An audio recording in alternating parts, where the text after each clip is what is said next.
Uma das coisas mais engraçadas, para não dizer trágicas, que tem na rede social é a história da Globo comunista. Ou quem fala isso não tem noção do que está falando, ou não conhece o comunismo, ou não conhece a Globo, ou está de má fé mesmo, né? Enfim, a gente poderia aqui ficar falando, eu poderia aqui ficar falando da história, e até posso até mais para frente, né, fazer um vídeo aí, rememorando tudo, toda essa situação da Globo, apoio ao regime militar, na época ainda do governo Vargas, o lançamento de Collor, aquele debate com Lula, teve uma série de situações ali. Mas, na verdade, o que a Globo não é nem petista e nem Bolsonaro. A Globo, na verdade, ela é tucana. A gente lembra bem do governo Fernando Henrique, quer dizer, é tucana a partir dos anos 90, né? A gente lembra do governo Fernando Henrique, por exemplo, na época do blackout, na época do apagão, né, que a emissora escondia os reais motivos daquilo, tirando praticamente o corpo, tirando praticamente a responsabilidade do governo e passando para o povo, que teria que economizar, enfim, né? Claro que tem que economizar energia, mas tirava a responsabilidade do governo, né?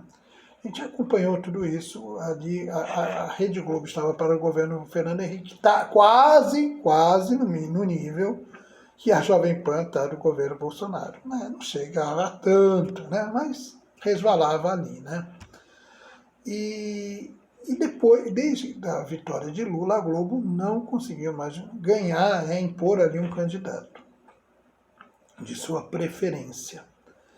E cada vez fica mais difícil, porque hoje as redes sociais, né, a Globo já não tem aquele prestígio e aquela influência como tinha nos anos 90, 80, né? O Rock Santeiro mesmo chegou a dar 100% de audiência no último capítulo. Então, hoje eles patinam ali para ter um candidato, né, que é a chamada terceira via, né?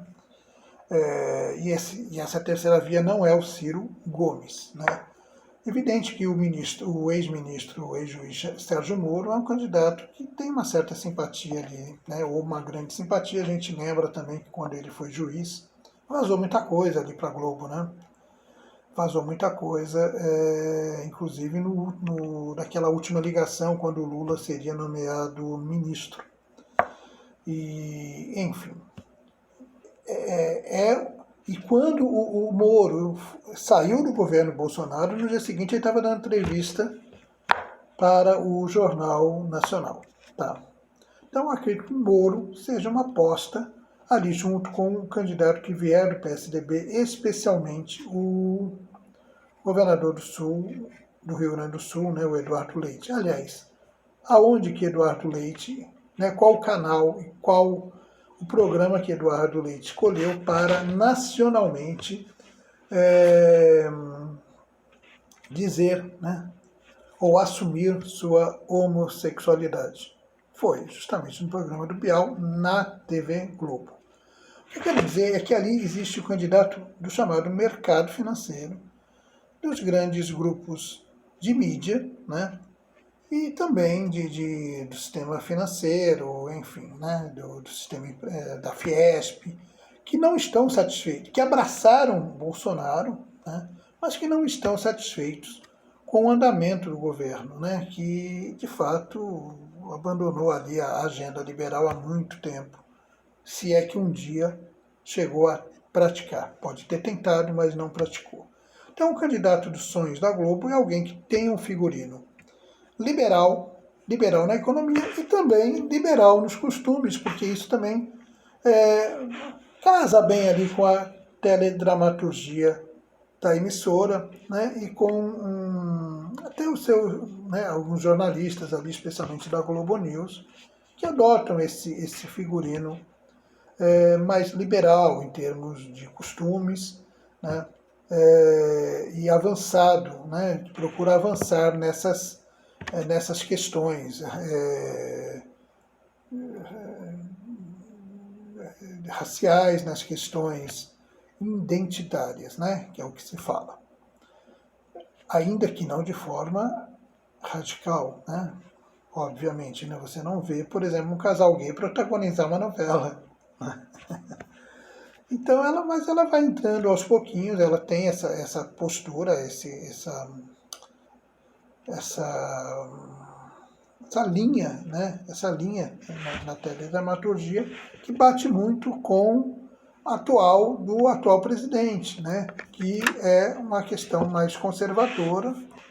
E Bolsonaro fez algo que, por exemplo, Lula não fez nesse enfrentamento com a Globo, e que Brizola até tentou fazer lá atrás com a Manchete, naquela situação do carnaval, né?